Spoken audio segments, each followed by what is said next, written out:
All right, aloha everyone, and welcome to the Equality High Puna Strong Virtual Resource Fair. This is the community building room, and we're on to our last speakers. Our speakers are Phillip Ong and Dane Dupont, and their topic will be building an online community through Hawaii Tracker. I want to do some housekeeping before we do introductions. Just want to let everyone know that registered attendees will have direct access to all recordings of all speakers in each of the 7 community topic rooms and keynote speakers up to 6 months after this event. Also, for more information, go to our website at www.equalityhigh.org. And to also announce that our next Equality High Puna Strong Virtual Fair will be April of 2022, so save the date. And please contact us if you have any organizations who are interested in participating in this upcoming event. So I'd like to introduce Dane Dupont, who is of Hawaii Tracker Administrator and Information Technology Specialist. Dane is an alumnus from the University of Hawaii, Hilo, with a bachelor's in computer science and a background in information security and networking. Dane, key contribution in the 2018 eruption of Kilauea, was the lead developer and researcher behind the Holmes Lost Map, which he documented in near real time the loss of homes to lava. This documentation was later used as one of the primary references by the Department of Defense and Hawaii Emergency Management Agency in Hawaii's application to FEMA for individual assistance to help impacted residents directly with federal funding. Dane has also been the administrator of Hawaii Tracker since 2008. And then we have Phillip Ong, who's a volcanologist, educator, and advisor. Phillip has a master's in geology from the University of Michigan and a bachelor's in computer science from UNC Chapel Hill. Phillip has been one of the primary sources of information trusted by the community on our geologic and volcanic hazards, in large part due to his role providing much needed information and education to the community in the 2018 eruption. And in addition to the daily eruption update live streams, Phillip provides the community with in-person support at Pu'uhonua Opuna Supply Hub through the end of the eruption. Phillip also has volunteer experience working with the USGS Hawaiian Volcanoes Observatory and was once awarded the Hawaii Ecotourism Association's statewide Eco Tour Operator of the Year in 2012. 13 as the founder of Volcano Discovery Hawaii Tours, underscoring his ability to articulate complex topics to those familiar and unfamiliar with our volcanoes. So again, I'd like to introduce Dane Dupont and Phillip Ong. All right, thank you. Yes, I am Dane Dupont. We're with Phillip Ong to represent Y Tracker a little bit, and we're going to kind of be sharing some of the lessons that we've learned over the years with Y Tracker and operating a large digital community during a time of disaster. I'm going to go ahead and bring up the screen share.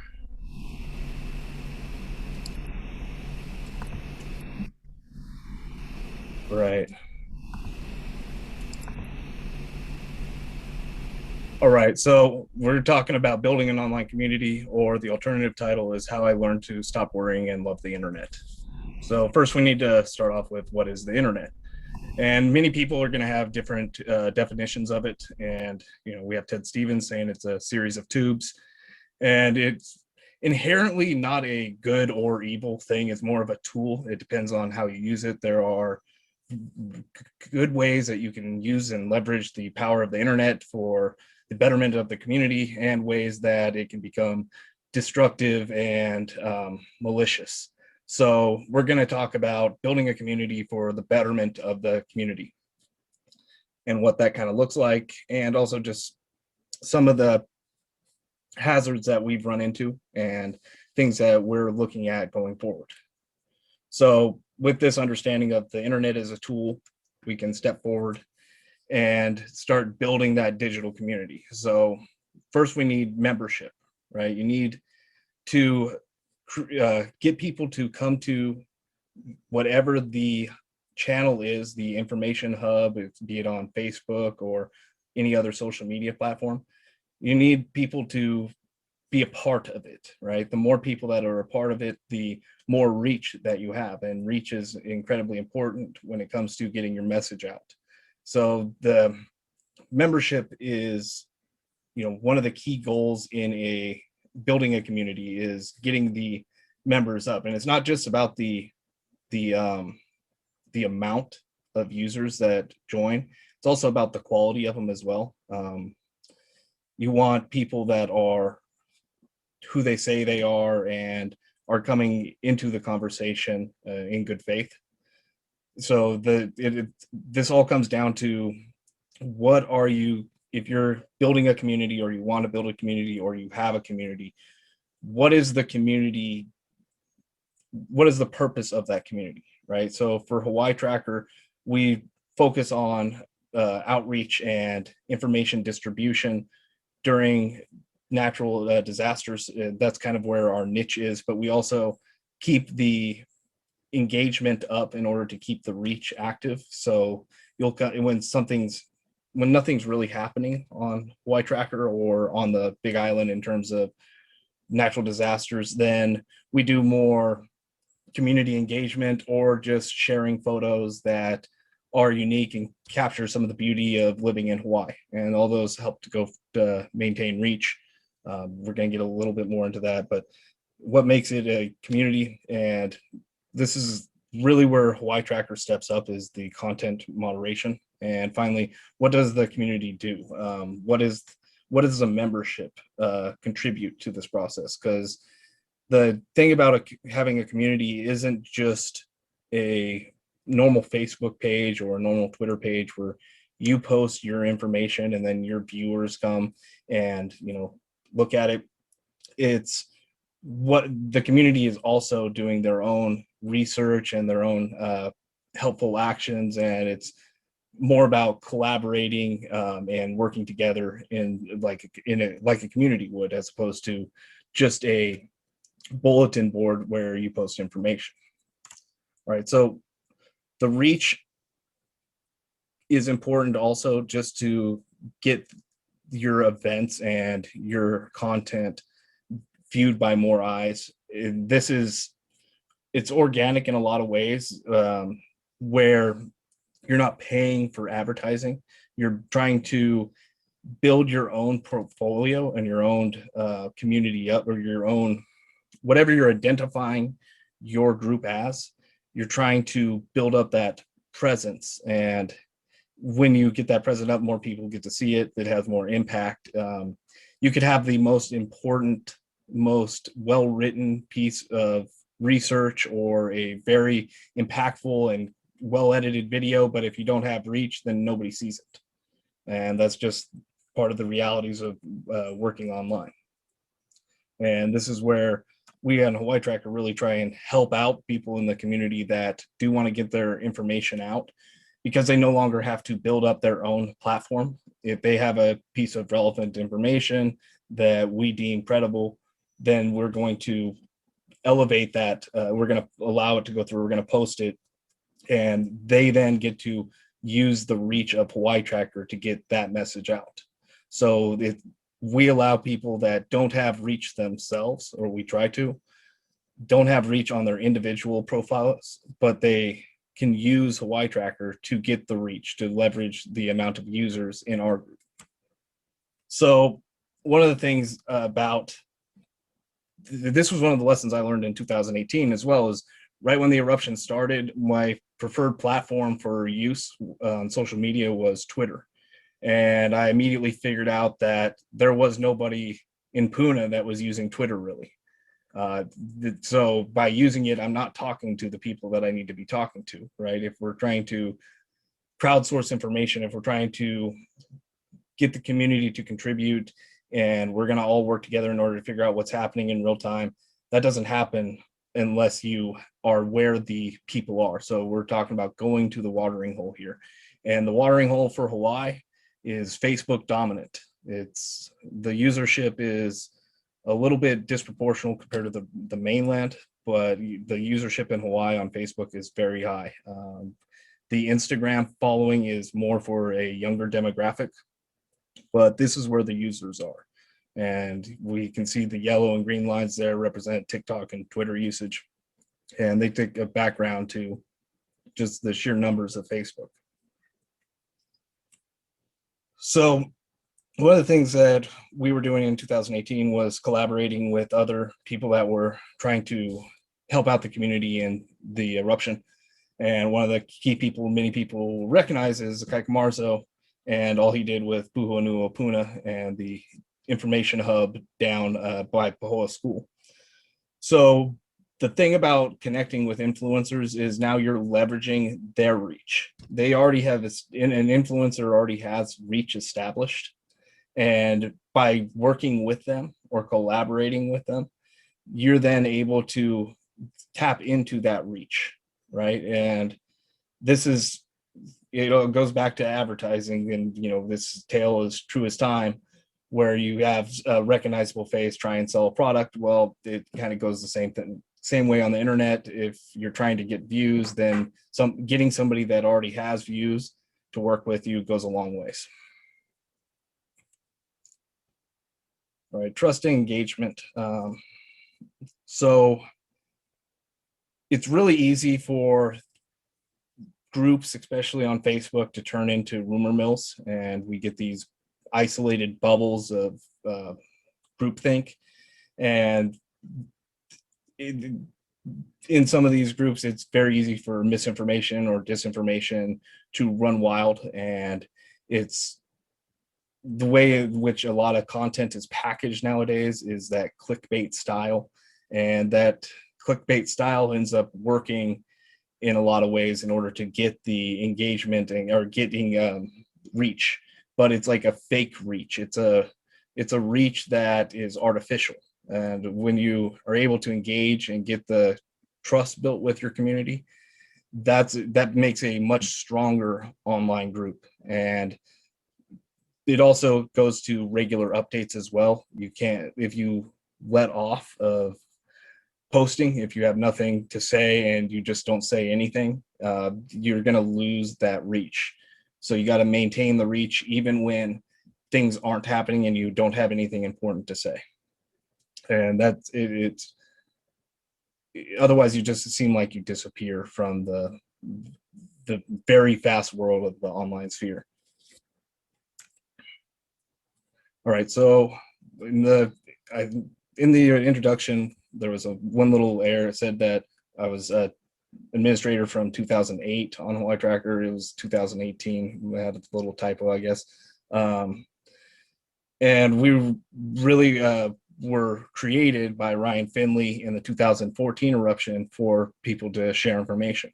So it was already established. The Hawaii Tracker was already established as a volcano information group years prior to the 2018 eruption.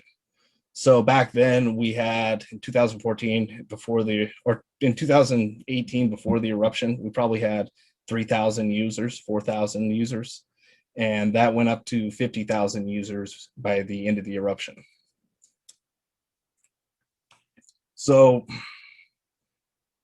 moderating content is hugely important for the community. It almost is one of the main things to consider, is nurturing that conversation and that interaction between users and not going overboard either. But it's really critical for the success of a group to have strong policies and strong policing and enforcement of those policies. It really is a weird situation when we,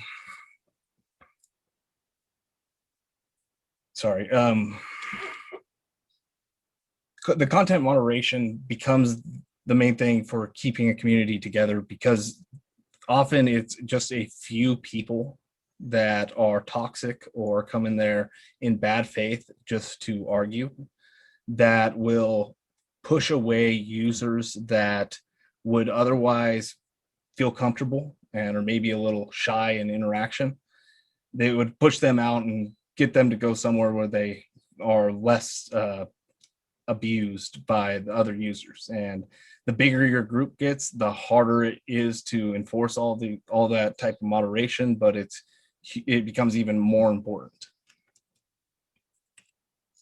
So what the moderators end up doing, and our moderators are volunteer based and they're all amazing. So they upkeep the standards of the group, they enforce policies, and one of the things that we try and keep out of the group in order to prevent the verbal abuse is no national politics. And we try and keep that enforced pretty strictly unless something is, there are a couple exceptions, but they're very rare, and they have to be focused on something that we're talking about specifically. And that tries to keep people from going into the political attacks on each other. So no attacking other members, and also help answer some questions. There's a lot of questions that we end up getting that are repetitive questions, and we jump, and it doesn't take a bunch of research to go find these. It's just copying and pasting one of the previous answers or something along those lines, or rephrasing it slightly. So they help a lot with that. They push conversation, and so sometimes the post won't be doing well and a moderator will hop in just to give it a comment, which bumps the viewership up, or when Facebook ends up showing the content and deciding which content to show, a comment ends up bumping it up in the list. So more people end up getting to see it, and it might just push that conversation so the post gets the traction that it probably deserves. And they also combat misinformation. They're canaries in the coal mines in a lot of ways, and we're trying to basically tend the fire that is information and misinformation. And in order to deal with when the fire gets out of control, it's much easier to do that early. Once it gets out of hand, then you have a whole different ball game to step into. Oops. All right, and that brings us into, this is an effect that really, it should be easier to understand, but it really it gets shown over and over again on the internet and in media in general. So it's called the Streisand Effect. This related back to Barbara Streisand in 2003, when a photographer that was working with some scientists was taking coastal photos for a project on erosion. He was putting that in some scientific paper, and she's tried to sue him for a bunch of money. At the time, the photo that she was angry about only had 6 views on it, including 2 views from her lawyers. By suing him and trying to get that photo removed, it ended up getting millions of views. And this is just the backlash against censorship and trying to conceal information. So some rumor or some info gets started sharing online, attempts are made to remove it, and those attempts to remove it end up getting more eyes to look at it to try and see, like, oh, they're trying to remove this. What was so bad about it to get it removed? So it ends up having the unintended consequence of making things go viral or helping things go viral. Yeah, it's just something that got to work with and got to be aware of, and that goes for moderation as well. You can try and hide something, but it's easier and more effective usually at the end of the day to address it directly, even if it is somewhat controversial. So let's get into, these are some of the potential complications that we've faced on Hawaii Tracker in the more recently. And really nobody said managing large groups was easy. So on October 1st, 2020, Facebook updated their terms of service to include the line, quote, "We also can remove or restrict access to your content, services, or information if we determine that doing so is reasonably necessary to avoid or mitigate adverse legal or regulatory impacts to Facebook." So basically Facebook saying we can remove any content on our platform that we want to, or we deem necessary in our own eyes. So we weren't exactly sure what that meant as moderators and administrators of a group with over 73,000 members. So we were kind of seeing what the first interactions would be. And this was our first interaction with that new system when it unrolled. So we have this comment or this post that was made by a an information officer from the national park. And the post was of a tree that had fallen across Highway 11, blocking the road. And in it, we had a few comments that were talking about it and that the tree was getting moved. And then we have this comment here that says, "We need a grant to poison African tulip trees." And Facebook flagged that and flagged it as, "We automatically disabled commenting for this post because possible violence, incitement, or hate in multiple comments. You can re-enable commenting if you'd like. Doing so won't lead to any penalties for your group." I did re-enable commenting on that one, but it just shows that these algorithms that are written are not very adequately suited for the type of scanning through messages for keywords and determining if it's violent or not. So here we talking about, getting rid of an invasive species of tree, and flagged as hate speech. So then they're ever shifting those terms of service. That was the October 1st, 2020. They're probably going to change again, and it's always a learning process to figure out exactly what's going to get pulled, what's going to get flagged, what might get the group in trouble and whatnot. And it's not very well defined. We also have, and this is true for everybody that runs a decent sized community online, there are a lot of fake accounts and bots that are mainly interested in scamming. So these are two pending members that were trying to submit applications to Hawaii Tracker earlier. And the first one is clearly a bot. It's created 10 hours ago. And that same day, the same hour it was created, it tried to join the group, and it joined 27 other groups within those 10 hours. It's a fake account. The second one is a scam account that Mr. Beast is a famous video game YouTuber. And what they're trying to do here is create a fake Mr. Beast account, acting like they're giving away money in order to get people's credentials. So if you're not stringent, if you don't have a gatekeeper in order to figure out in order to admit access into the group, you end up omitting a lot of scammers and fake accounts that are usually bots that have nobody behind them. And those end up being very unhealthy for the group and can even get your members compromised, and potentially their systems malware on them. These type of accounts are malicious in every aspect of the word. So these are all just the complications that are prevalent online that we see every day almost. So running an information hub during times of when nothing's happening or very little is happening is very different from when something big happens, a disaster like 2018 or Hurricane Lane or something along those lines. The flow of information entirely changes at the drop of a hat once you get into disaster mode, and you'll start getting all kinds of different things submitted to you that you have to establish if they are valid or not, if you're going to be approving them or putting your name behind them or letting them appear on your platform.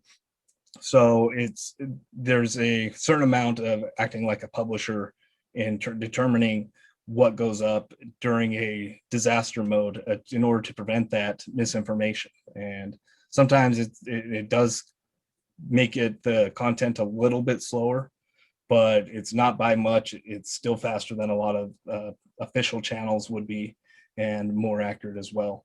So let's get into it a little bit. So one of the things that happens once the disaster starts is all kinds of voids that emerge that you didn't think of.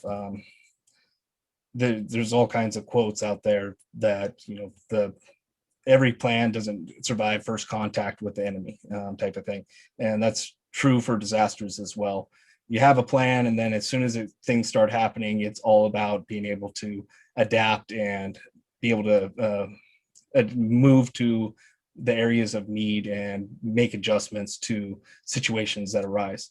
So it stretches thin the resources for the emergency management team, but it also creates issues that for residents that need to be addressed as well. So it really creates a very stressful environment that we try and help mitigate through the work that we do with Hawaii Trackers with that established trust and with that curating of content to try and tell the community, like, hey, there are people looking out, and we are aware of the different changes that are happening, and we're not trying to sugarcoat it at all. But right now we can or cannot validate this piece of information or help in this void that's emerged, but we can acknowledge it.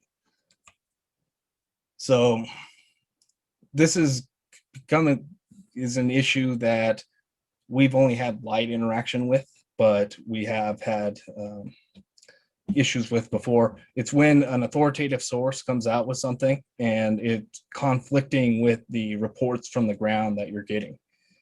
At that point, you need to make the determination who's right. There's an old saying in journalism, like, if one side says that it's raining outside and the other side says that it's not raining, your job isn't to go out there and report that one side says it's raining or one side says it's not raining. It's to figure out if it's actually raining or not, right? And that's what we end up doing in some situations where the official channels and maybe the news media is saying something, but it doesn't exactly fit with the reports from the ground that we're getting. So it's how do you balance that? And that's hard enough in and of itself. But then when you mix in the idea that the social media companies might be outsourcing fact checking of information to some organization or some company, and they just pull up the authoritative sources and say, oh, it conflicts with that, therefore it's removed. We haven't crossed that bridge yet, but we're concerned about it.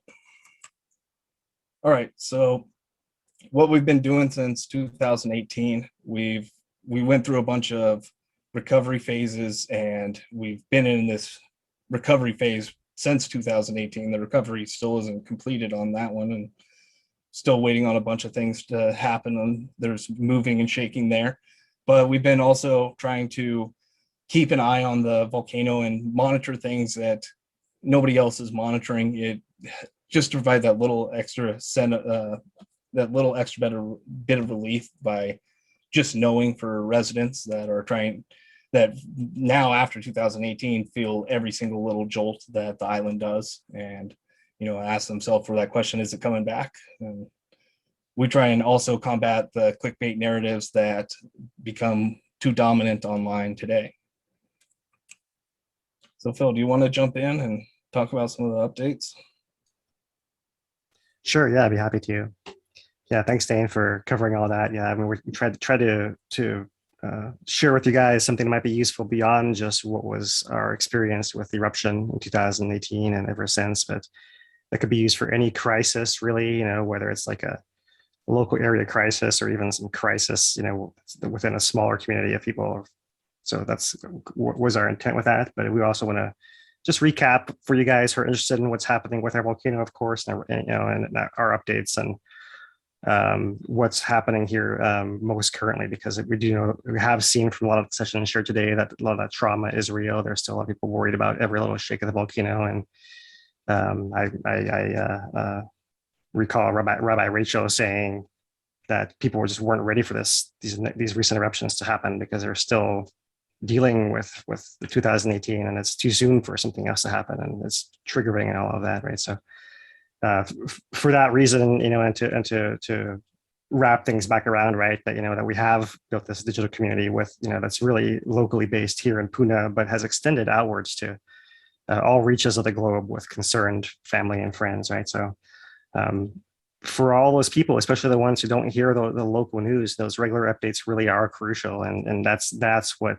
maintains a lot of that trust through the times of quiet, so that when it is actually time to issue some kind of alert, that it's not taken as a false alarm, right? No one's crying wolf falsely, right? And that's something that we have to combat with the media constantly. Is, any particular change might be dramatized for the purpose of just the industry of selling news, right? So yeah, that we've been continuing to do our regular updates, a little less frequently when it's there's not as much to talk about and there's less media misinformation going about, but we have to step it up for sure when there isn't, for example, stories of go bags from Mauna Loa circulating in media because of a preparedness campaign when really we hadn't come close to any evacuation order for anything that Mauna Loa was doing, for example. So yeah, Dane, you can advance. We can give you guys just a quick perspective on what's happening here in 2021 and 2020 compared to 2018, right? Really, the takeaway story here is 2018 was unique and it's not happening again that way, and usually it doesn't. So, as a comparison point, I put in here 20 days in each eruption.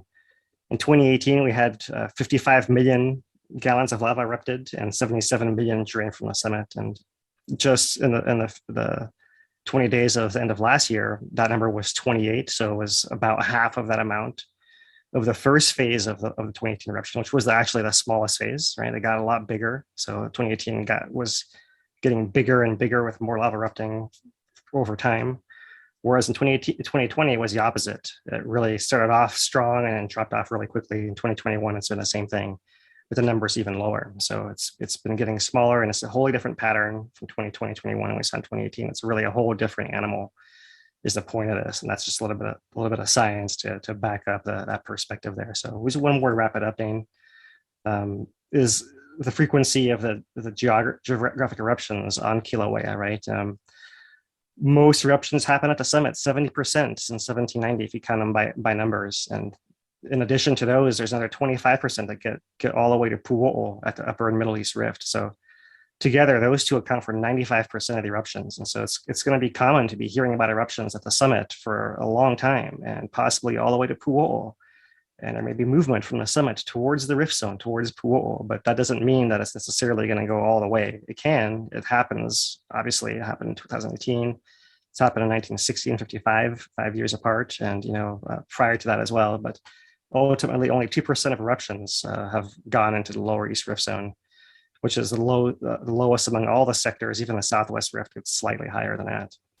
So the point is, I completely understand the triggering effect of every eruption, but there's no reason to worry about this one, and most of them will have no reason to worry about. But that's something that's where we have our unique niche and trying to help people understand the perspective of 2018 and how it's not something normal to expect all the time, and that there are warning signs that science indicates that we're not seeing and don't expect to see for a long time to come still. So that's just the quick, I don't know, like a little, maybe not exactly a therapy session, but a little aid there, a little mental aid for people who are still curious what's happening now compared to 2018. And that really wraps up the information part of the three-legged stool there, right, of building a community, right? So we make sure that we cover information base and keep doing that for you guys. Having to get that membership and engage with them, and then keeping and maintaining their trust and continuing to be persistent and constant, a constant source of information, as opposed to only appearing when there's an emergency kind of thing. Right. And so,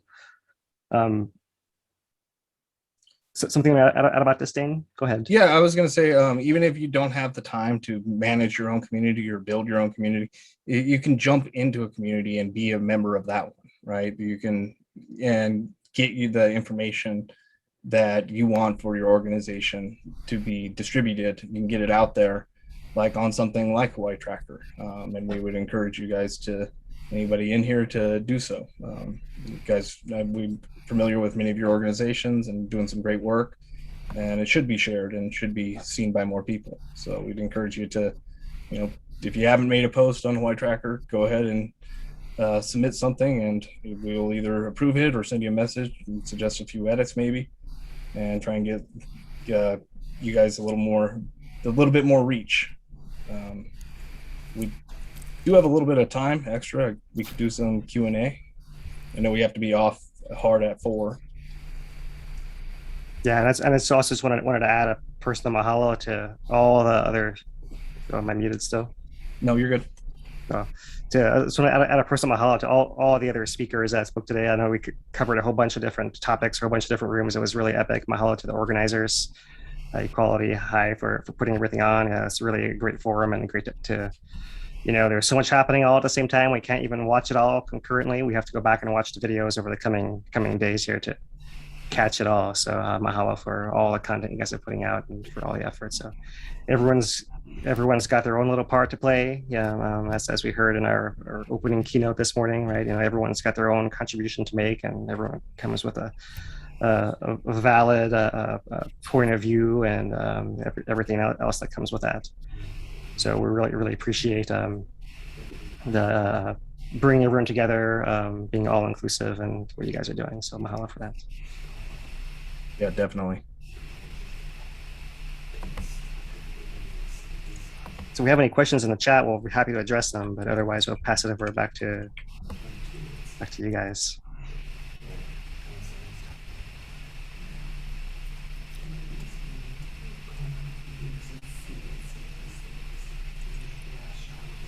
Has added the website that hawaiitracker.com, and I'll add the Facebook group as well to chat.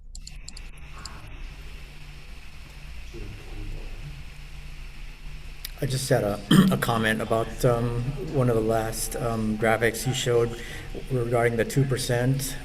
That's really great to know, because oftentimes, as you guys said, people get triggered and something small happens and everyone thinks it's going all the way down the hill. So that was really good to know. Yeah, mahalo. Yeah, I mean, we completely understand, and we want to make sure that we're not going to go all the way into that last year, and that's like the worst case scenario, and it just happens that we got one in 2018, but you don't always expect that worst case scenario. All right, and thanks for sharing your Facebook link as well, Dane. Yeah.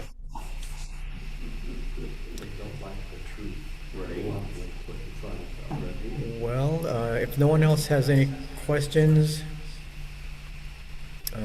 we want to thank Dane Dupont and Phillip Ong for attending and being speakers to our Equality High Puna Strong virtual resource fair, our very first one. I want to let everyone know that we are going to also have our next one in April of 2022. Sorry about that background noise. Hopefully folks can join us then. Otherwise, just to let you know that attendees of this event can see this talk as well as all the other talks from our 7 rooms. We've had over, I believe, 40 speakers. We've had over 200 attendees, and so you will have access to all of that through this platform for the next 6 months. But before we end our event today, I'd like to introduce to you our board president. I'm going to remove the highlights of Dane and Phillip. Nice to have you guys here. And then I'm going to go ahead and highlight Ray, if I can find him on this list, or if you can highlight yourself, Ray. Oh, there you are. Let me add you. Hi, aloha everyone. And we have come to the very end of our very first Puna Strong Virtual Resource Fair. And what a day it has been. At this time, I would like to give my biggest and sincerest thank you to our board of directors, comprised of Dave Price, Glenn Manaba, Mar Ortoleza, and Keith Greer. So these are the guys who are responsible for helping us put this event together today. I also want to thank all of our speakers, our keynote speakers, our presenters, everyone who put together an exhibitor booth today. So please continue to come back and check out their exhibitor booths. Come back to visit the sessions that you weren't able to watch. It's going to be here for you, as Mar said, for 6 months. And again, we will be having a second Puna Strong Virtual Resource Fair early next spring. So we hope to see you there. So again, thank you for attending and have a great week.